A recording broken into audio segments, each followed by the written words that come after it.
warahmatullahi wabarakatuh. Selamat pagi semuanya. Pagi, Bu. Gimana kabarnya hari ini, sehat? Sehat, Bu. Alhamdulillah. Berarti sudah bisa kita mulai pembelajaran hari ini. Sudah siap? Iya, Bu. Sebelum belajar, marilah kita berdoa. Doa dimulai. Doa selesai. Udah pada sarapan kan? Ya, Bu. Nanti semangat ya. Harus loh. Kita aktivitas dulu ya. Tepuk sampai 5. 1, 2, 3. Proyek penguatan profil pelajar Pancasila. Dengan semangat. Lagi. Tepuk P5.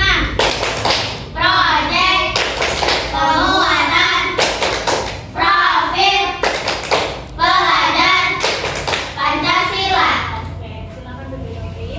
Halo. Hai. Hai. Halo. Kita semalam sudah belajar bab 7 topik A, ya. Silakan dibuka bukunya. Oh iya, Ibu belum absen ya? Sebelum itu kita absen dulu ya. Novi, Hadir, Bu. Robi, Hadir, Bu. Haris, Hadir, Bu. Anissa, Hadir, Bu. Akila. Hadir, Bu. Oke, hadir semua ya.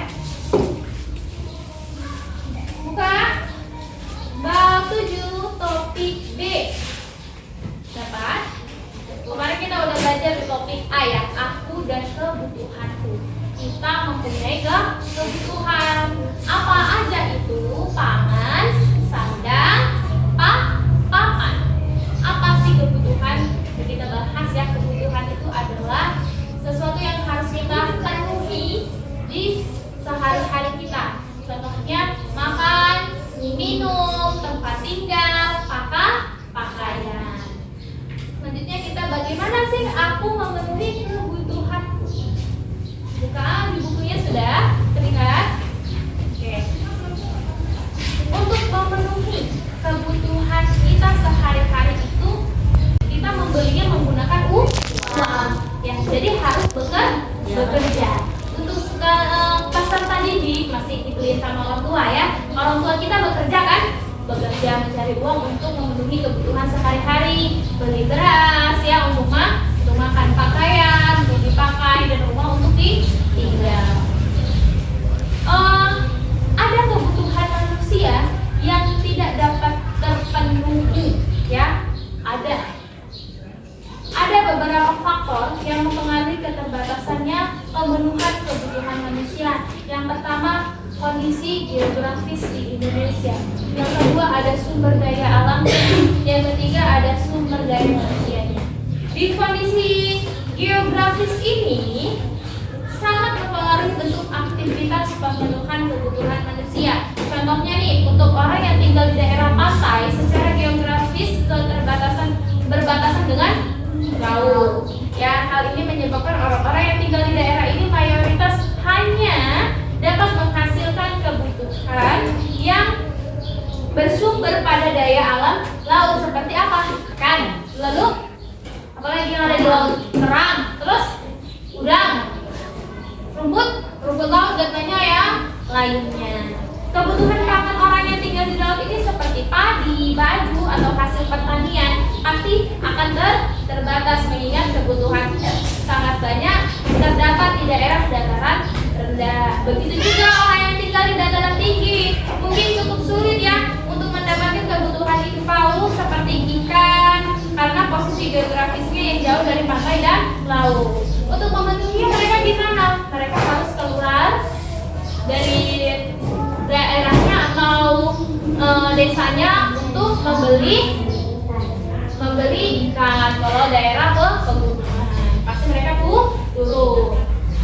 Baru sumber daya alamnya. Sumber daya alam yang dimiliki setiap daerah pasti beda-beda ya, cukup beragam tergantung dengan kondisi geografis yang dimiliki. Ya, benar.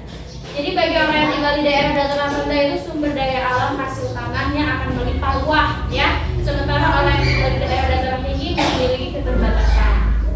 Kalau orang yang ada di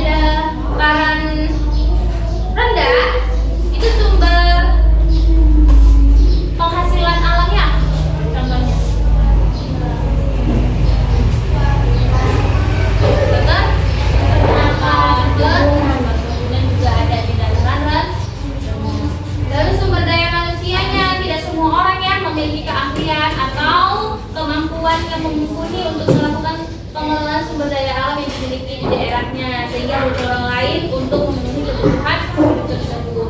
Contohnya di dalam suatu daerah ada sumber daya alam, ya, dan orang-orang di daerah tersebut tidak mampu atau tidak semua yang mempunyai kemampuan untuk mengolahnya, pasti membutuhkan sumber daya manusia lain dari daerah lain dipanggil untuk bekerja.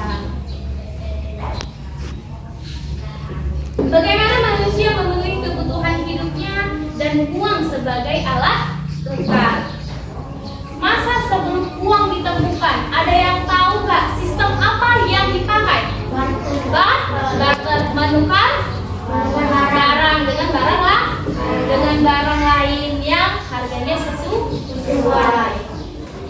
Pada tahap awal itu manusia melakukan penukaran antara barang dengan barang dari kelompok yang saling membutuhkan. Contohnya Robi punya wortel, sementara Robi mau kentang. Ternyata si Robi mempunyai kentang dan si Robi kebetulan menginginkan wortel.